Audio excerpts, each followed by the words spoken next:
কি খুব ঝাল লেগেছে? না, ভালোই লেগেছে। কি যে সুস্বাদু। হ্যাঁ, সেটা তো বুঝতে পারছি। নাও, দুধটা খেয়ে নাও। এটাই ছিল তোমার ফাইজলামি করার শাস্তি। শাস্তির পর যদি এমন ভালোবাসা পাওয়া যায় তাহলে আমার কোনো আপত্তি নেই। এটা ভালোবাসা না, মানবতা ছিল। আমার কাছে মানবতাই ভালোবাসা। দাও, আর খেতে হবে না। আপু একটু চলো তো আমার সাথে। কোথায়? ছাদে। এত রাতের সাথে কেন? মৃদুল ভাইয়া বলেছে একটা বাথরুমের গল্প শোনাবে। আই, তোর এত রাত্রে কেন গল্প শুনতে হবে? জাগিয়ে ঘুমা যা। না, তোমাকে যেতে হবে যেতে হবে যেতে হবে, আসো। ভাইয়া এই যে আপুকে নিয়ে এসেছি, এবার গল্পটা বলো। ঠিক আছে, তাহলে শোনো।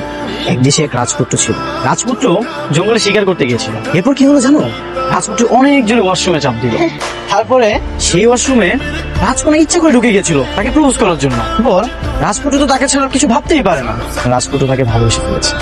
এখন বলো তাদের কি করা উচিত? তাদের বিয়ে করে ফেলো।